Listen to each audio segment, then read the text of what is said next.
지금 당신의 스마트폰 메신저를 켜보십시오. 가장 최근에 나눈 평범한 대화들 속에 누군가의 끔찍한 마지막 SOS가 섞여 있다면 어떡하시겠습니까? 안녕하십니까? 여러분의 추리 본능을 극한으로 끌어올려줄 팩트 폭격 유튜버 망둥이입니다. 실종 사건을 다룰 때 우리는 흔히 CCTV나 목격자를 찾습니다. 하지만 현대 범죄 수사에서 가장 소름 돋고 확실한 단서는 바로 실종자가 세상에서 사라지기 직전 마지막으로 남긴 스마트폰의 기록입니다. 경찰의 디지털 포렌식을 통해 복원된 그들의 마지막 문자 메시지, 통화 녹음, 그리고 인터넷 검색 기록. 그 짧은 텍스트 몇 줄 안에는 그들이 겪고 있던 극도의 공포와 기괴한 상황이 고스란히 담겨 있습니다. 대체 이 문자를 보낼 때 옆에 누가 있었던 거지? 수사관들조차 등골이 오싹해져 언론 공개를 꺼렸던 100% 실제 경찰 조서에 기록된 마지막 메시지들. 경찰조차 소름 돋아 공개를 꺼린 실종자들이 남긴 기괴한 마지막 메시지 탑10. 지금 바로 팩트 체크 시작합니다. 12. 모라 머레이의 거짓 이메일. 가족도 친구도 몰랐던 그녀의 소름 돋는 거짓말이 남긴 마지막 기록입니다. 대학생 모라 머레이는 실종 당일 교수와 직장 상사에게 이메일을 보냈습니다. 가족 중에 사망자가 생겨 일주일간 고향에 다녀오겠습니다. 그녀는 이메일을 보낸 직후 차를 몰고 떠났다가 흔적도 없이 실종되었습니다. 경찰 조사 결과 가족 중에는 아무도 죽은 사람이 없었습니다. 그녀는 왜 교수에게 끔찍한 거짓말까지 해가며 급하게 학교를 떠나야 했을까요? 누군가에게 쫓기고 있었던 것일까요? 아니면 이 모든 것이 계획된 증발이었을까요? 아직도 미제 사건으로 남아있습니다. 9위. 브라이스 라스피사의 차 안에서의 문자. 도로 한가운데서 차를 세워두고 부모님과 나눈 기괴한 마지막 대화입니다.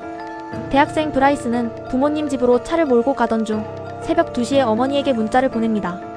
길 옆에 차를 세우고 자려고요. 일어나면 부모님과 할 이야기가 아주 많아요. 하지만 그는 무려 13시간 동안이나 고속도로 갓길에 차를 세워두고 움직이지 않았습니다. 그리고 다음날 아침 그의 차는 절벽 아래로 굴러떨어진 채 발견되었고 그는 증발했습니다. 경찰은 절벽 아래로 추락한 차의 창문이 안에서 깨져 있는 것을 확인했습니다. 그는 살아서 차를 빠져나간 것입니다.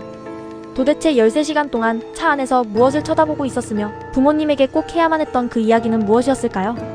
8위. 잽 퀸을 불러낸 발신자 불명의 삐삐. 1990년대 삐삐에 찍힌 숫자 하나가 사람을 지옥으로 끌고 갔습니다. 잽 퀸이 친구와 차를 타고 가던 중 그의 삐삐가 울렸습니다. 번호를 확인한 잽 퀸은 근처 공중전화로 달려가 어딘가로 전화를 걸었고 엄청난 공포에 질린 표정으로 돌아와 차를 타고 그대로 도주해 실종되었습니다. 경찰이 삐삐에 찍힌 번호를 추적했습니다. 그 번호는 놀랍게도 잽 퀸의 고모 집이었습니다. 진짜 소름 돋는 사실은 그 시간 고모의 집에는 아무도 없었다는 것입니다. 빈집에 몰래 침입한 누군가가 잽 퀸의 삐삐를 쳤고 전화를 받은 잽 퀸에게 끔찍한 협박을 한 것이 분명했습니다. 잽 퀸은 15년이 지나서야 백골 시신으로 발견되었습니다. 7위. 부산 신혼부부의 기괴한 은둔문자. 대한민국을 발칵 뒤집은 가장 미스터리한 실종 사건, 그들이 남긴 마지막 텍스트입니다. 흔적도 없이 사라진 남편이 실종 며칠 뒤 자신의 아버지에게 문자를 보냅니다. 당분간 연락이 안 될 겁니다. 우리를 찾지 마세요. 아내 역시 직장 동료에게 병원에 입원해서 출근을 못한다는 문자를 보냈습니다. 아파트 CCTV에는 부부가 집으로 들어가는 모습만 찍혀있고 나가는 모습은 어디에도 없었습니다.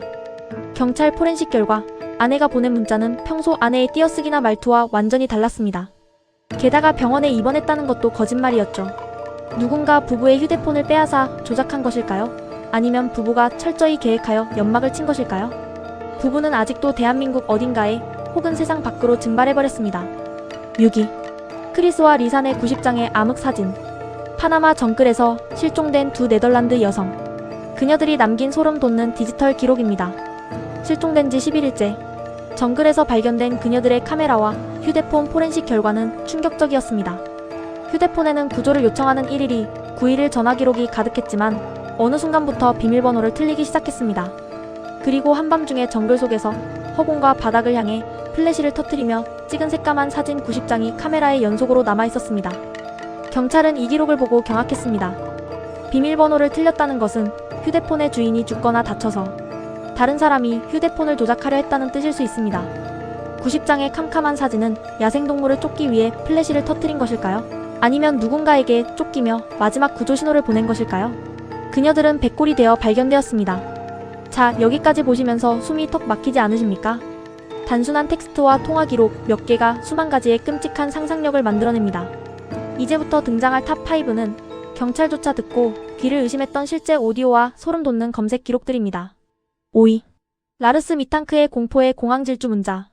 전 세계에서 가장 유명한 실종 영상의 주인공. 그가 남긴 마지막 SOS입니다. 불가리아로 여행을 갔던 독일인 라르스가 공항에서 어머니에게 다급한 문자를 보냅니다. 세프록심 500이 무슨 약이야? 낯선 남자 4명이 나를 쫓아오고 있어. 당장 내 신용카드를 모두 정지시켜줘. 문자를 보낸 직후 공항 CCTV에는 라르스가 자신의 가방과 여권마저 팽개치고 극도의 공포에 질린 채 공항 밖으로 미친 듯이 전력 질주하여 숲속으로 사라지는 모습이 선명하게 찍혔습니다. 경찰 수사 결과 세프록심은 귀를 다친 그에게 의사가 처방한 평범한 항생제였습니다. 그는 왜 이 약을 독약으로 의심했을까요? 정말 갱단에게 쫓기고 있었던 것일까요? 아니면 약물 부작용으로 인한 극심한 조현병적 환각이었을까요? 그는 숲으로 뛰어든 이후 10년이 지난 지금까지 흔적조차 없습니다. 4위. 앰버 투카로의 마지막 녹음 파일. 경찰이 범인의 목소리를 찾기 위해 대중에게 공개해야만 했던 끔찍한 오디오입니다.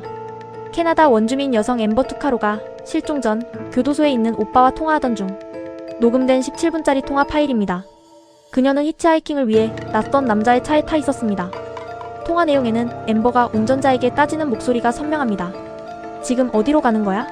내가 원하지 않는 곳으로 가는 거면 가만 안 둬. 그러자 운전자인 낯선 남자가 매우 차분하고 싸늘한 목소리로 대답합니다. 북쪽으로 가고 있어. 걱정 마. 이 통화 직후 그녀는 실종되었고 몇 년 뒤 숲속에서 유골로 발견되었습니다. 경찰은 이 소름 돋는 남자의 목소리를 전국에 방송하며 제보를 기다렸지만 아직도 범인은 잡히지 않았습니다. 피해자가 죽기 직전 살인마와 나눈 대화가 고스란히 남아있는 최악의 기록입니다. 3위. 브랜든 소한슨의 47분의 통화 그리고 외마디 비명. 부모님의 귀에 평생 트라우마로 남은 소름 돋는 실시간 증발 사건입니다. 브랜든은 밤에 차가 도랑에 빠지자 부모님께 전화를 걸어 불빛이 보이는 곳으로 걸어가고 있다며 구조를 요청했습니다. 부모님은 아들과 스피커폰으로 무려 47분 동안 통화하며 그를 찾고 있었죠. 조용히 걷던 브랜든이 갑자기 전화기에 대고 비명을 지릅니다. 오, 젠장! 그리고 전화는 뚝 끊겨버렸습니다. 놀란 부모가 경찰을 대동해 주변을 이잡듯 뒤졌지만 브랜든은 옷까지 하나 남기지 않고 완벽하게 증발했습니다. 시신도 소지품도 없었습니다. 그는 칠흑 같은 어둠 속에서 대체 무엇과 마주쳤기에 그런 비명을 지르고 순식간에 사라진 것일까요? 2위. 헨리 맥케이브의 짐승의 그르렁거림. FBI 음향 분석가들 쫓아 해석을 포기해버린 기괴한 2분짜리 자동응답기 녹음입니다. 2015년 미네소타주 헨리가 실종되던 새벽 2시 그의 아내 휴대폰 자동응답기에 헨리의 2분짜리 음성 메시지가 남겨졌습니다. 녹음 파일에는 사람의 말소리가 아니라 마치 악령에 쓰인 듯한 기괴한 신음소리와 짐승처럼 그르렁거리는 소리가 끝없이 이어집니다. 그리고 마지막 순간 전혀 모르는 누군가의 목소리가 싸늘하게 한마디를 뱉고 녹음이 끝납니다. 그만해! 경찰은 이 녹음본을 듣고 경악을 금치 못했습니다. 헨리는 2달 뒤 근처 호수에서 익사체로 발견되었습니다. 경찰은 외상이 없어 사고사로 처리하려 했지만 이 기괴한 녹음 파일 속 그만해라고 말한 목소리의 주인공은 끝내 밝혀내지 못했습니다. 그날 밤 헨리는 도대체 누구와 함께 있었고 왜 짐승 같은 소리를 내야 했을까요? 1위. 전북대 수의대생 이윤희 실종 사건의 마지막 검색어. 대한민국 범죄 역사상 가장 소름 돋는 디지털 포렌식 기록. 대망의 1위입니다. 2006년 전북대 수의학과에 재학 중이던 이윤희 씨가 원룸에서 감쪽같이 실종되었습니다. 경찰이 방에 켜져 있던 그녀의 컴퓨터 기록을 포렌식했습니다.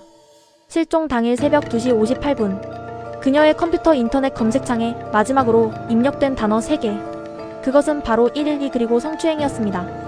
이 단어를 검색한 지 정확히 3분 뒤 누군가 컴퓨터의 전원 플러그를 뽑아버렸고 그녀는 영원히 실종되었습니다. 경찰은 경악했습니다.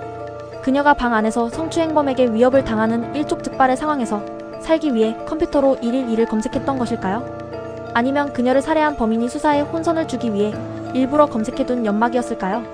가장 안전해야 할 자신의 방 안에서 모니터 불빛에 의지해 다급하게 키보드를 두드렸을 그녀의 마지막 공포. 대한민국에서 가장 뼈아프고 소름 돋는 마지막 메시지입니다. 지금 누군가에게서 온 읽지 않은 메시지. 혹시 그것이 그 사람이 세상에 남긴 마지막 흔적은 아닐까요? 영상을 보시면서 혹시 이런 생각 안 드셨습니까? 1위 사건의 범인은 어쩌면 지금도 우리와 똑같이 스마트폰으로 인터넷을 검색하며 살아가고 있지 않을까? 피해자가 남긴 마지막 텍스트는 영원히 디지털 기록으로 남아 언젠가 반드시 범인의 목을 조를 것입니다. 여러분이 생각하기에 가장 상상력을 자극하고 소름 돋았던 마지막 메시지는 몇 위였습니까? 댓글로 여러분의 날카로운 추리를 팍팍 남겨주십시오. 오늘 망둥이의 팩트체크 영상이 여러분의 추리 본능을 완벽하게 만족시켜드렸다면 구독과 좋아요, 알림 설정까지 잊지 말고 꼭 눌러주시길 부탁드립니다. 지금까지 디지털 기록 속에 숨겨진 진실을 파헤치는 유튜버 망둥이였습니다. 다음 영상에서 더 엄청난 100% 실화로 뵙겠습니다. 뿅!